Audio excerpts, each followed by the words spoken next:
selalu ada dua kubu yang mau terlalu taat sama hukumnya atau legalnya, regulasinya, atau mau being fleksibel.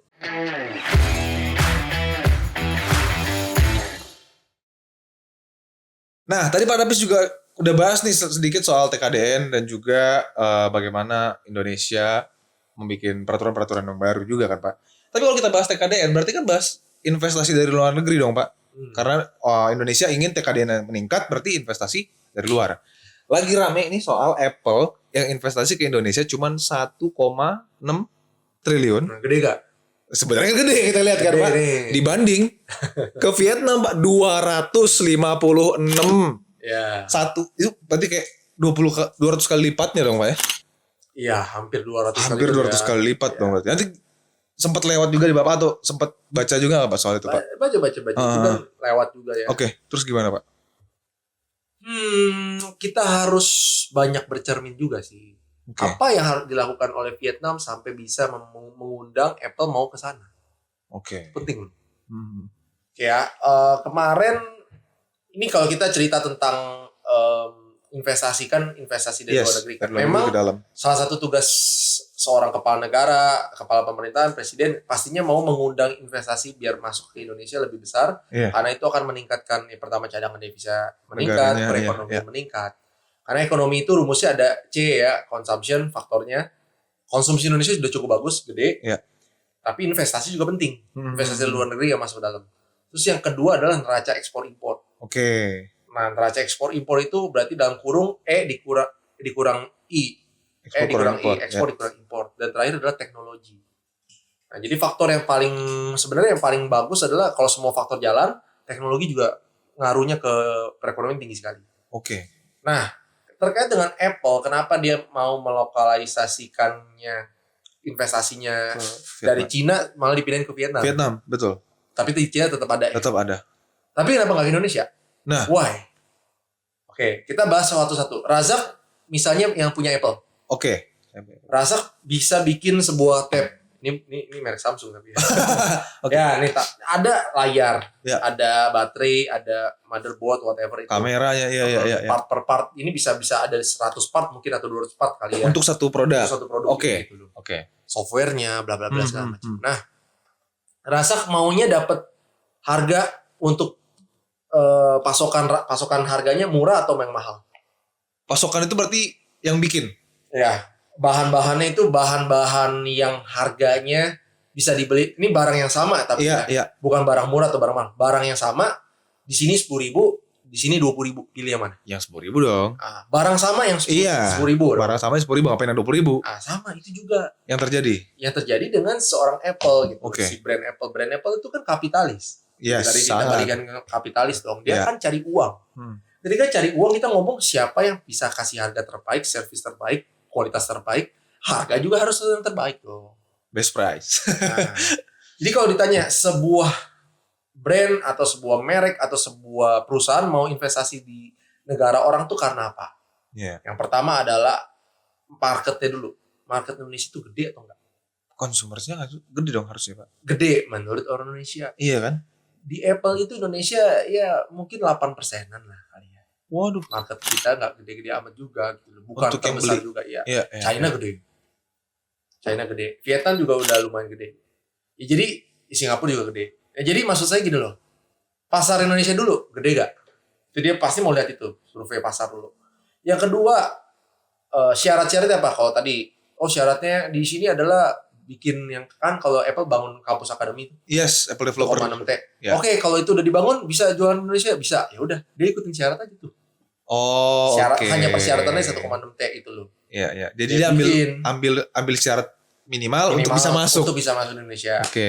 Nah, terus yang kedua, pasti walaupun ini kita perlu detailin lagi ya, tapi nggak perlu ilmu yang terlalu gimana untuk menilai bahwa pasti pemilihan dia Vietnam itu karena labor-nya lebih oke. Labor itu pekerja. Labor itu bisa labor attitude-nya, labor behavior-nya, atau labor cost-nya, biaya upahnya, atau apa yang disebut dengan regulasi-regulasi yang ada di negara tersebut itu memudahkan atau menyusahkan gitu. Pajaknya gimana, itu yang akan dilihat.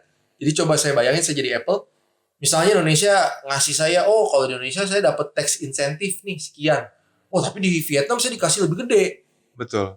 Terus habis itu yang kedua, biaya upahnya Vietnam 10.000, Indonesia 11.000.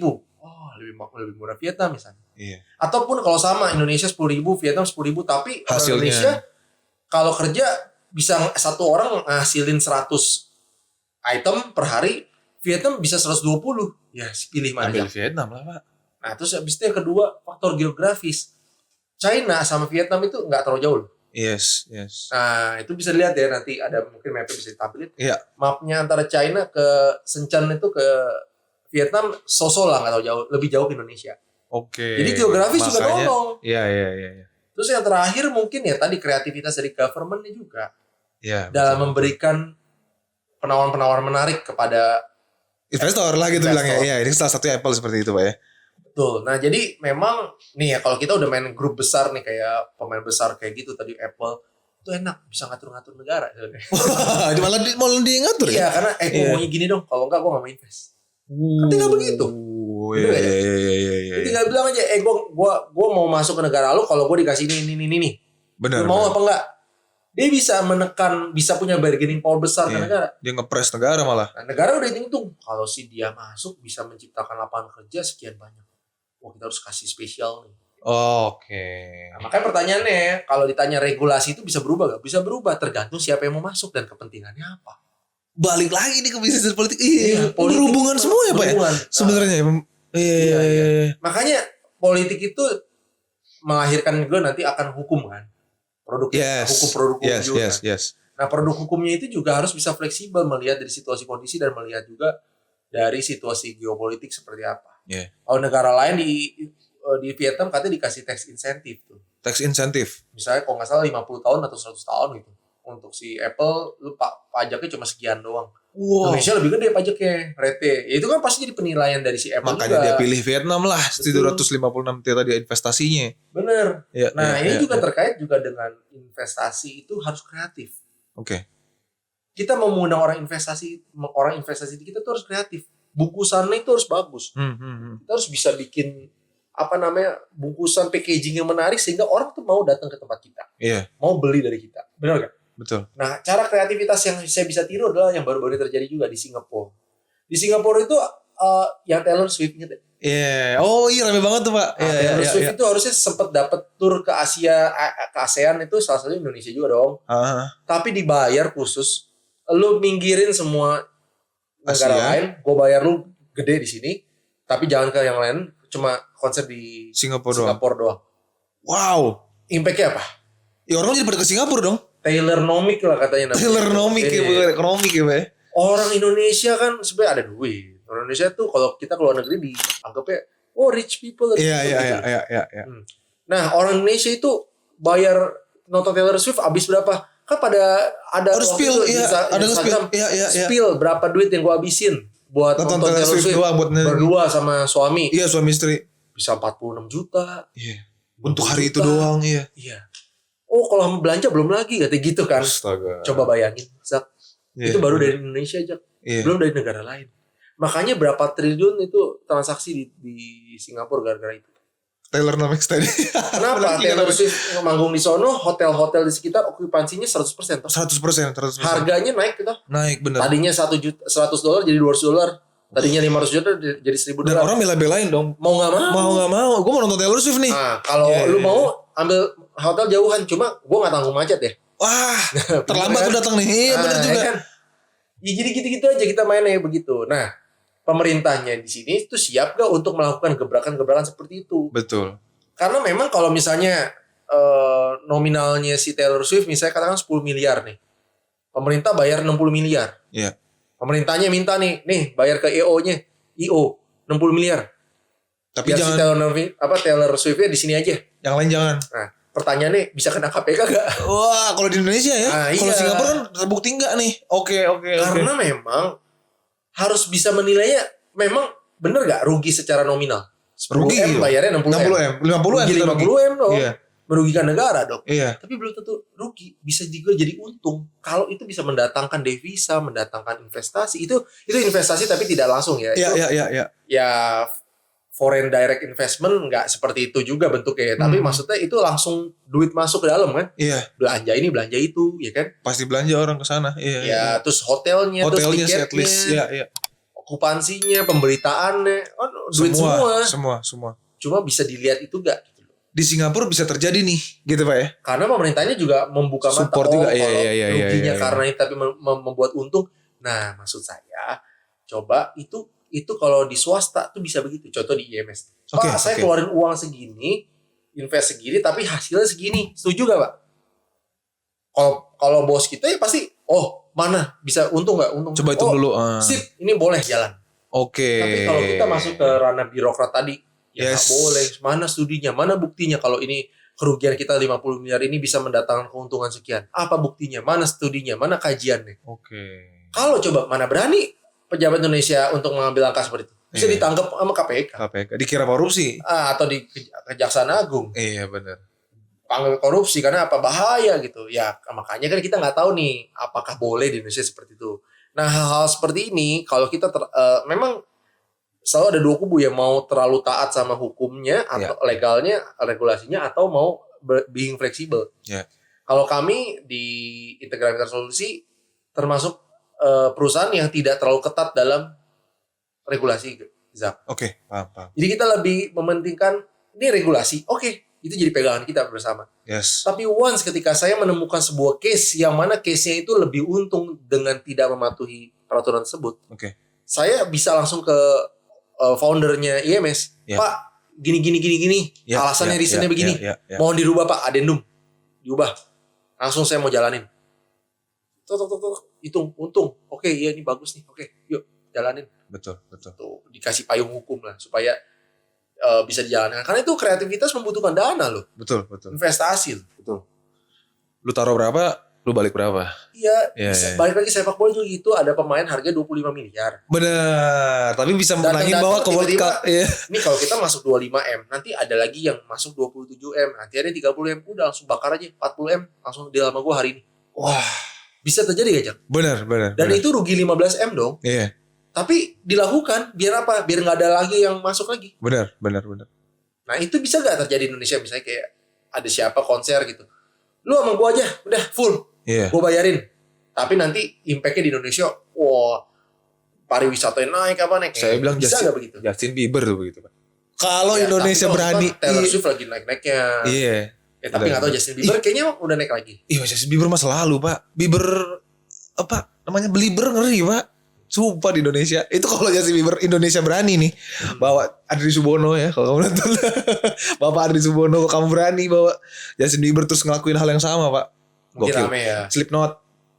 Tapi Justin Bieber. Slipknot ngeri Pak. Banyak pendukung. Avenged Sevenfold kemarin baru tuh Avenged Sevenfold. Cuman kan dia karena memang turnya banyak di Asia, jadi nggak kalau bisa kita rebut jadi itu makanya Pak, saya juga sebenarnya kan dari segmen event ataupun entertainment kan, dari segmen entertainment.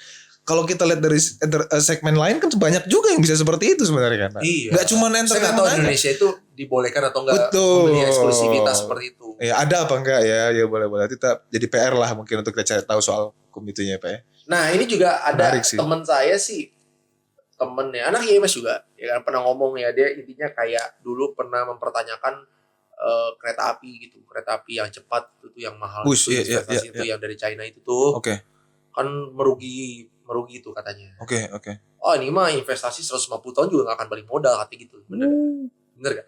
Saya belum lihat tuh Pak. Gak tahu. Betul Pak.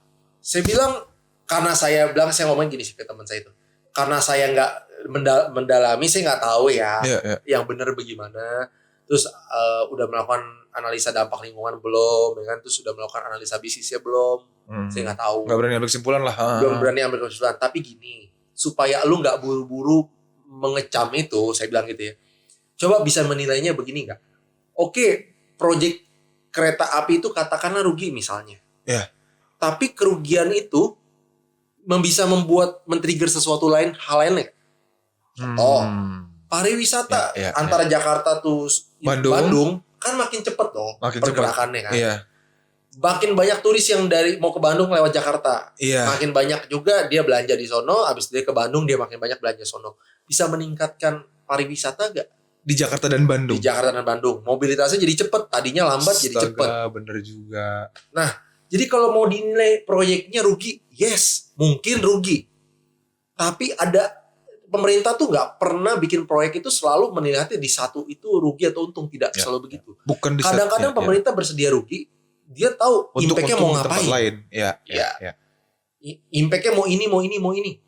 Bangun bandara di situ nggak perlu buat apa rugi ya, tapi dia tahu mungkin nanti gue mau bangun setelah bandara di sekitarnya gue bangun kota ini ya, mau disatelitin. Benar. Tapi memang butuh waktu. Iya, betul. Nah dan memang belum tentu 150 tahun lagi belum tentu balik modal. Benar juga gitu. Tapi bisa aja itu men-trigger perekonomian di tempat lainnya gitu loh. Benar. Coba kita hitung lagi, di setiap perhentian kereta itu kan ada rest areanya. Itu sudah jadi nilai ekonomis lagi. Betul. Nilai ekonomisnya berapa dihitung coba di total. Mungkin udah balik modal. Entah itu pembangunan rumah, pembangunan apa. Iya, pekerjanya jadi banyak. Iya, benar. Menyerap tenaga kerja gitu kan. Benar. Jadi maksud saya gini, saya mau mengajak para netizen juga untuk, dan termasuk tadi teman saya itu juga, saya udah membuka pikirannya gitu ya. Bahwa menilai sesuatu tuh kadang nggak bisa dari satu sisi. Yes, no, A, B, gitu. Kita harus juga melihat dari sisi lainnya. Apakah artinya itu ke sini? Iya, benar. Belum tentu gitu loh. Rugi itu belum tentu rugi. Untung juga belum tentu untung. Betul. Yang harus kita telisik adalah apa motif dari dia membangun proyek ini. Kok mau sampai rugi begitu gitu. Ternyata ada keuntungan-keuntungan lain yang bisa didapatkan. Iya, benar. Gak apa-apa nih gue 120% di satu tempat ini. Nanti 20%-nya gue bukan 20%, berharapnya 100% di tempat lain. Iya. Benar. Oh iya benar. Kita 200 misalnya. Iya. Jadi kita bakal dapat di tempat lain. Dan ada resiko loh. Resikonya tidak terjadi. Nggak terjadi juga. Itu. Nah, 2 kali rugi. Tapi mau nggak mau harus diambil. Kalau kata Presiden Jokowi untuk kereta api yang cepat itu ini adalah sebuah kebanggaan buat Indonesia. Ya. Karena ini pertama di Asia ya, atau ASEAN gitu. Yang pertama yang tercepat ya. Terus yang kedua juga ini sebuah identitas negara lah. Kalau negara Indonesia tuh udah maju gitu loh. Iya, kita udah ada nih. Betul. Itu kan bisa mendorong yang lain gitu loh. Kota-kota lain, Indonesia aja udah bisa. Berarti jangan Indonesia tuh ini kita udah maju jangan nih gitu. Iya. Nge-trigger orang juga lah. Nge-trigger untuk orang mau tahu juga Indonesia. Negara lain, orang lain juga bisa kayak gitu jadinya. Betul. Wah, menarik banget sih Pak. Makanya juga tadi sesuai pembahasan kita awal tadi adalah investasi, ya kan, nilai bisnis dan politik juga, bagaimana posisi IMS dalam politik dan lain juga, dan investasi Apple ke Indonesia bisa jadi sepanjang ini ternyata ya teman-teman ya. Makanya juga mungkin bisa kalian praktekin ke sehari-hari. Ya kan ini kita bahas dari kalau di ekonomi mungkin makro kali Pak ya. Makroekonomi kali ini ya. Iya, ini pelajaran gini saya dapetnya dari dulu waktu makroekonomi. Makroekonomi ya, benar. Bagaimana kita mengundang, terus bagaimana cara berpikirnya si kapitalis itu mau investasi di kita tuh karena apa? Iya. Karena faktor labor. Nah, tadi. By the way untuk labor ya, saya mau cerita sedikit nih. Saya lagi belakangan ini nonton film di Netflix. Oke. Ya. Tapi udah habis, by the way. Dia ada 3 season, udah season 3, tapi kayaknya akan ada kelanjutan lagi, cuma kita nggak tahu. Tapi inti film ini adalah bercerita tentang sejarah zaman tahun berapa gitu. Iya. Orang China itu migrasi banyak imigran ke Amerika Serikat di San Francisco. Yeah. Nah di San Francisco itu ada pekerja juga, jadi ada pekerja China itu sekitar 220.000 orang. Ada pekerja Irlandia juga pendatang 25.000. Nah cuma kan looknya orang Irlandia sama orang Amerika Serikat kan masih mirip-mirip ya, bule-bule juga tuh. White jadi mereka masih menganggap mereka setara. Tapi kalau mereka melihat orang Chinese atau Tionghoa itu sebagai suatu hal yang level rendah gitu loh. Oke. Dan mereka yang si orang Irlandia ini kan jadi punya pemimpin gitu kan. Dia tuh selalu minta lah ke si para pemilik pabrik, pemilik apa. Lu pekerjain orang gua dong, lu pekerjain orang gua dong.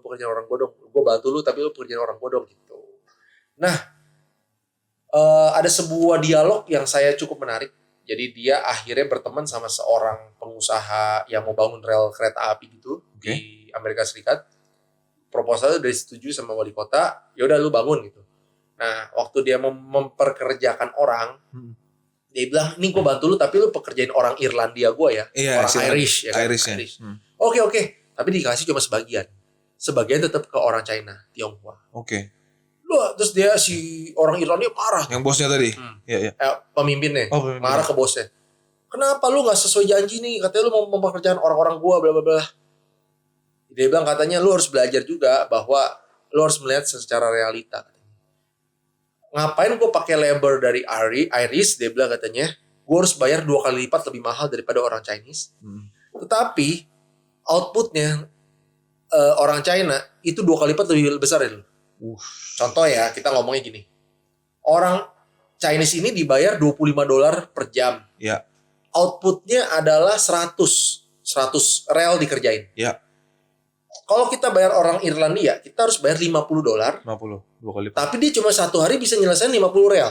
Setengahnya bahkan. Iya. Rasa pilih mana saya tanya.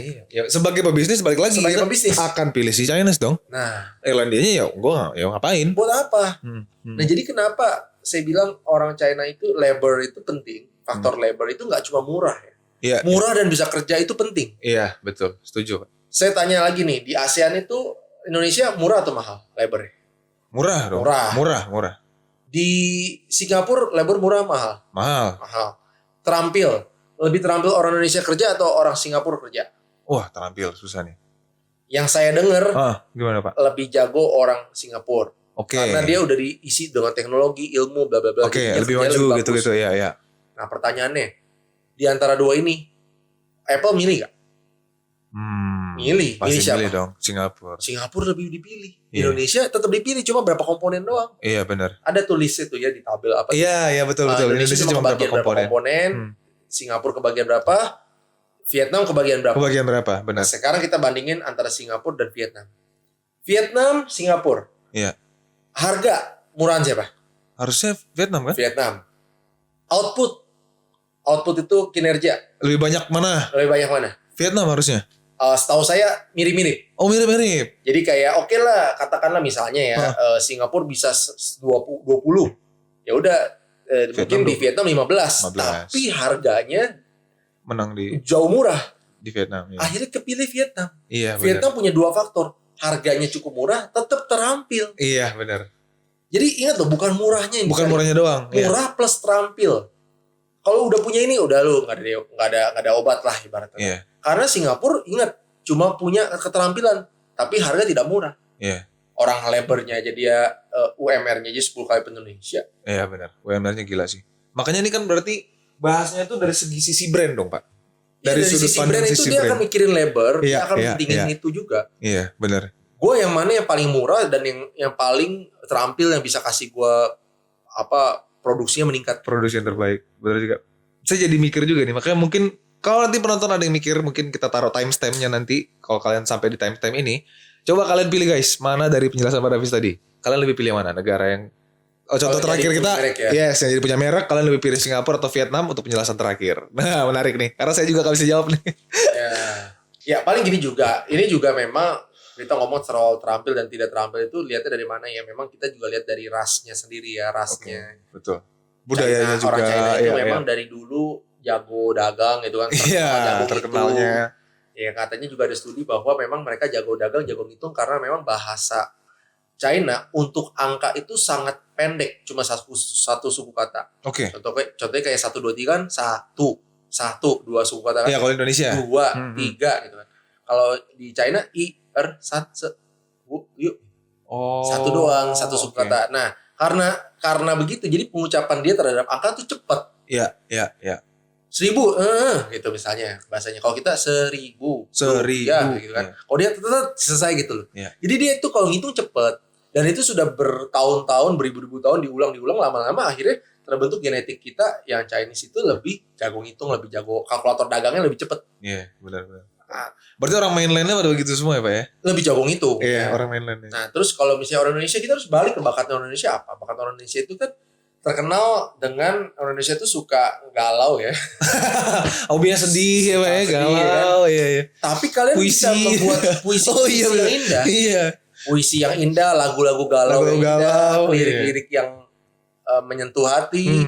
Itu memang jagonya orang Indonesia seperti itu, ya sudah, manfaatkan saja kemampuan di sana itu gitu loh. Emang orang Chinese jago dagang.